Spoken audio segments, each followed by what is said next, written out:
వరంగల్ జిల్లా ఎలకతుర్తిలో జరిగిన BRS party రజతోత్సవ వేడుకల్లో గనక బీఆర్ఎస్ అధినేత కేసీఆర్ అప్పటికి ఇప్పటికీ ఎప్పటికీ కూడా తెలంగాణకు కాంగ్రెసే విలన్ అని చెప్పిన సందర్భంలో ఇదే విషయంపై మనతో పాటు మాట్లాడటానికి ఆలేరు మాజీ ఎమ్మెల్యే గొంగుడి సునీత గారు ఉన్నారు.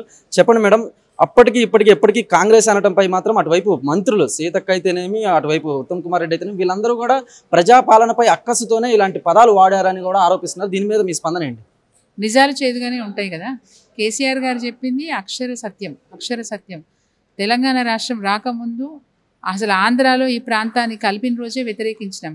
ఆ రోజు నెహ్రూ గారే స్వయంగా నిండు సభలో రెండు ప్రాంతాలని కలుపుతున్న సభలో వారే చెప్పినారు, ఏ జోడి బంతాయే నై బనేతో మళ్ళీ వాళ్ళు విడాకులు తీసుకుంటారని చెప్పినారు. అంటే పెళ్లి చేసిన రోజే అదే పెళ్లి వేదిక మీద అవసరమైతే వీళ్ళు నచ్చకపోతే విడాకులు తీసుకుంటారని చెప్పి ఆయనే చెప్పినారు. నెహ్రూ గారు చెప్పిన మాట కట్టుబడి లేరు వాళ్ళు. కలపొద్దని మేము అన్నా కానీ కలిపినారు, బలవంతంగా కలిపినారు. అది నిజమే, చరిత్ర చెప్తున్న నిజం. కేసీఆర్ చెప్తే నిజమైపోతుందని నేను అనను, కానీ కేసీఆర్ గారు నిజాలే చెప్పినారు, చరిత్రలో ఉన్న విషయాలే చెప్పినారు. కాంగ్రెస్ పార్టీలో ఉన్న నాయకులు ఇప్పుడు ఎవరెవరైతే మాట్లాడుతున్నారో వాళ్ళకి చరిత్ర తెలియదని నేను అంటున్నాను. చరిత్ర తెలియదు వాళ్లకు. కాంగ్రెస్ పార్టీ తెలంగాణ ప్రాంతాన్ని నిండా ముంచింది గతంలో.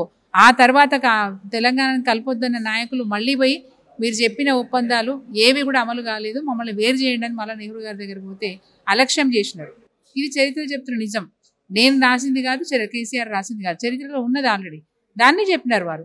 ఆ తర్వాత కూడా అనేక అబద్ధాలు ఆడుతూ అనేక మోసాలు చేస్తూ వైఎస్ రాజశేఖర రెడ్డి గారు బతుకున్నప్పుడు కూడా 42 మంది ఎమ్మెల్యేలని ఒక జట్టు కట్టిపించి పోయి చెప్పిరా పోరి తెలంగాణ ఆడపోయి చెప్పొచ్చారు, నాటకాలు ఆడారు, మళ్ళీ దానికి పెండింగ్ పెట్టుకుంటూ వచ్చినారు. నిరంతరం తెలంగాణ ప్రాంతానికి అన్యాయం చేసిందే కాంగ్రెస్ పార్టీ. 2009లో ఇస్తానని ప్రకటన చేసి 2014 వరకు జాప్యం చేయడం వల్ల ఆ సమయంలో అనేక మంది విద్యార్థులు, అనేక మంది ఉద్యోగస్తులు, అనేక మంది తెలంగాణ ఉద్యమకారులు అసూలు బాసినారు. ఈ పాపం ఎవరిది? కాంగ్రెస్ పార్టీదే కదా. ఈ కాంగ్రెస్ పార్టీ జూటా మాటలు చెప్పి జాప్యం చేస్తూ రావడం వల్ల అనేక మంది యువకులు ఆత్మహత్యలు చేసుకున్నారు. తెలంగాణ రాష్ట్ర ఆవిర్భావం కోసం తమ ప్రాణ త్యాగాలు చేసినారు. ఇన్ని చేస్తుంటే సోయి తప్పిన కాంగ్రెస్ పార్టీ ఇవాళ నోటికి వచ్చినట్టు మాట్లాడుతూ ఉన్నారు. ఈరోజు మాట్లాడే వాళ్ళు చరిత్రలో లేరు. చరిత్ర గురించి తెలియని వాళ్ళు మాట్లాడుతున్నారు. చరిత్ర తెలుసుకొని మాట్లాడమని చెప్పి వారికి చెప్తున్నాను నేను. అలాగే మేడం, రజతోత్సవ సభలో కేసీఆర్ ఢిల్లీ నుంచి ఆ గాంధీ ఈ గాంధీ డూప్లికేట్ గాంధీలందరూ వచ్చి ఎన్నికల సమయంలో లేనిపోని హామీలు ఇచ్చారని అన్న పదంపై టీపీసీసీ సీనియర్ నేత జగ్గారెడ్డి కూడా కంపల్సరీ రాహుల్ గాంధీకి కేసీఆర్ క్షమాపణ చెప్పాలి అని అయితే డిమాండ్ చేస్తున్నారు. దాని మీద మీ స్పందన ఏంటి? నేను మీకు ఒక మాట గుర్తు చేయదలుచుకున్నాను. సోకాల్డ్ వ్యక్తి ఇప్పుడు ఎవరో పీసీసీ సీనియర్ నేత అది నేను పేరు చెప్పదలుచుకోలేదు. వీరు టీఆర్ఎస్ పార్టీలో ఎమ్మెల్యేగా ఎన్నుకోబడ్డారు. ఇది చరిత్రనే కదా. ఎన్నుకోబడ్డ వ్యక్తి అనతి కాలంలోనే అప్పుడు ఆంధ్ర పాలకుడు ముఖ్యమంత్రిగా ఉన్న స్వర్గీయులు రాజశేఖర రెడ్డి గారి ప్రలోభాలకు లోబడి వారి పార్టీ మారింది కాక టీఆర్ఎస్ పార్టీలో గెలిచిన మిగతా 9 మంది ఎమ్మెల్యేలను కూడా ప్రలోభ పెట్టి బెదిరించి వైఎస్ రాజశేఖర రెడ్డి సరెండర్ చేసిన విషయంలో ఈయనే ముఖ్యమైన భూమిక. తెలంగాణ రాష్ట్రానికి తెలంగాణ ప్రజలకి మోసం చేసిన వ్యక్తి ఇప్పుడు మీరు చెప్పిన వ్యక్తి. తెలంగాణ పేరిట తెలంగాణ ఉద్యమం పేరిట ఓట్లు వేయించుకొని ఎమ్మెల్యేగా పదవిలోకి వచ్చిన తర్వాత తను అమ్ముడు పోవడమే కాకుండా ఈ రాష్ట్రంలో ఈ ప్రాంతంలో టీఆర్ఎస్ పార్టీ పక్షాన గెలిచిన పార్టీ గుర్తుతోని గెలిచిన ఎమ్మెల్యేలను కూడా అమ్మకానికి పెట్టి అమ్ముడు పోకపోతే వాళ్ళని బ్లాక్మెయిల్ చేసి ఏదో విధంగా వైఎస్ రాజశేఖర రెడ్డికి వాళ్ళు లొంగిపోయేటట్టుగా చేసిన వ్యక్తి ఈ వ్యక్తి. ఈయనకు మాట్లాడే అర్హతే లేదని నేను అంటున్నాను. అదేవిధంగా మేడం, అంటే దాదాపు 50 నిమిషాల రజతోత్సవ సభలో కేసీఆర్ ప్రసంగించారు. కానీ ఏ ఒక్క చోట కూడా తెలంగాణ సీఎం రేవంత్ రెడ్డి పేరు కానీ ఇలాంటి ఏవి ప్రస్తావించకపోవడంపై మీరెట్లా చూస్తారు? కేసీఆర్ గారి స్థాయికి చిల్లర మాటలు మాట్లాడే వాళ్ళని, చిల్లర చేష్టలు చేసే వాళ్ళ గురించి మాట్లాడొద్దని వారు అనుకుని ఉంటారు నేను అంటున్నాను. ఎందుకంటే ఆయన గొప్ప నాయకుడు అండి. ఒక ఉద్యమాన్ని పట్టుకుని ఒక ఉద్యమాన్ని చేసి రాష్ట్రాన్ని సాధించి అదేవిధంగా రాష్ట్రాన్ని అనతి కాలంలోనే గొప్ప స్థాయికి తీసుకెళ్లారు. ప్రపంచాన్ని ఆకర్షించే స్థాయికి తీసుకెళ్లారు. అంత గొప్ప స్థాయి ఉన్న వ్యక్తి. ఈ తెలంగాణ జాతిపిత ఈరోజు తెలంగాణని ఆగం చేస్తున్న వ్యక్తి గురించి మాట్లాడాల్సిన అవసరం లేదు కదా. తెలంగాణ గొప్పగా చేస్తే సారు వారి పేరు తీసుకొని గొప్పగా పొగిడేవారు. తెలంగాణను ఆగం చేస్తున్నారు, రోజు రోజుకి తెలంగాణను దివాలా తీస్తున్నారు. కాబట్టి వారి పేరు మాట్లాడాల్సిన అవసరం, ఉచ్చరించాల్సిన అవసరం కేసీఆర్ గారికి లేదు.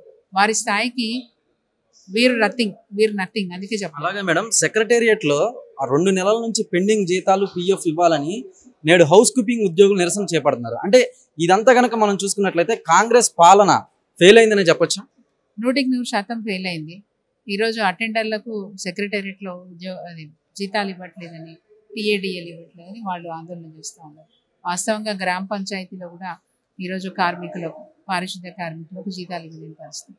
ఇది కాంగ్రెస్ పార్టీ యొక్క చేతగానితనం. అధికారం ఇస్తే సవ్యంగా ఉన్న తెలంగాణని ఆగం చేసింది ఎవరు? కాంగ్రెస్ పార్టీ. అంటే వీళ్ళతో అవ్వట్లేదు, అడ్మినిస్ట్రేషన్ వీళ్ళతో అవ్వట్లేదు. కాబట్టి అడుగడుగున ఈరోజు నిరసనలు తెలియజేస్తూ ఉన్నారు. అడుగడుగు నిరసన తెలియజేసిన వాళ్ళ మీద నిర్బంధాలు పెడతారు. ఈ పార్టీ, కాంగ్రెస్ పార్టీ అధికారంలో ఉండి నిర్బంధాలు, పోలీసులు వాడుకొని నిర్బంధాలు పెడతా ఉంటారు. అంటే ఈ విధంగా ఎవరన్నా ఎక్కువ మాట్లాడితే కేసులు పెట్టడము, పోలీస్ స్టేషన్లో కూర్చోబెట్టడము, లేకపోతే జైల్లో కూర్చోబెట్టడం, ఇది కాంగ్రెస్ ప్రభుత్వానికి అలవాటైపోయిన తీరు. ఫైనల్ గా మేడం, మీరు ఆలేరు నియోజకవర్గానికి ఎమ్మెల్యేగా ప్రాతినిధ్యం వహించారు గతంలో. ఇప్పుడు ప్రస్తుతం దాదాపు 16 నెలలు అయింది బీర్ల ఐలయ్య ఎమ్మెల్యేగా గెలిచి. ఈ 16 నెలల్లో అసలు ఆలేరు నియోజకవర్గం ఏ విధంగా పరిపాలన చెందుతుంది? అలాగే ప్రజలు పరిపాలన పట్ల సంతృప్తిగా ఉన్నారంటారా? అది ఆలేరు ప్రజలను అడగాల్సిందే, మీరు నన్ను కాదు కదా. కాకపోతే ఒకటి మాత్రం చాలా స్పష్టంగా చెప్తాను, నేను ఛాలెంజ్ చేసి కూడా చెప్తున్నాను. 2027 ముందు యాసంగి పంట ఎంత వచ్చింది, ప్రతి సీజన్ వానకాలం పంట ఎంత వచ్చింది, ప్రతి సీజన్ లెక్కదిద్దాం. 24, 25 ఈ 3 పంటలు వచ్చినాయి వీళ్ళ ప్రభుత్వం వచ్చిన తర్వాత. ఎంత పంట వచ్చిందో లెక్క తీయమని చెప్పండి. సో వాళ్ళు ఏ విధంగా అభివృద్ధి చేస్తున్నారో సుస్పష్టంగా తెలిసిపోతుంది. ఎన్ని మోటార్లు కాలిపోయినాయి, రైతుల మోటార్లు ఎన్ని కాలిపోయినాయి, ఎంతమంది రైతులకు రుణమాఫీ కాలేదనే లెక్క కూడా మా దగ్గర ఉంది, అది కూడా చెప్తాం. మూడవది విషయం, చాలా స్పష్టంగా చెప్పాల్సిన విషయం ఏంటంటే, మేము అభివృద్ధి చేసినామని చెప్పుకుంటున్నారు కదా, రేపు ప్రజలు స్థానిక సంస్థల్లో ఏం చేయాలో అది చేస్తారు. ఆ తీర్పుని బట్టి ఆయన ఎంత అభివృద్ధి చేస్తుందో తెలిసిపోతుంది కదా. Thank you madam. చూశారు కదా, అంటే మొత్తం మీద కనుక మనం చూసుకున్నట్లయితే రజతోత్సవ సభలో కేసీఆర్ ప్రసంగించిన ప్రసంగంపై మాత్రం ఒకవైపు కాంగ్రెస్ మంత్రులు అయితేనేమి, కాంగ్రెస్ ఎమ్మెల్యేలు అయితేనేమి అంటే ఆరోపణలు చేస్తున్నప్పటికీ కూడా కేసీఆర్ ప్రసంగించిన ప్రసంగంలో ఎటువంటి తప్పు లేదు, ఉన్నది ఉన్నట్లు కళ్ళకు కట్టినట్లు కూడా చెప్పారని మాత్రం ఆలేరు మాజీ ఎమ్మెల్యే గొంగుడి సునీత చెప్పుకొచ్చారు.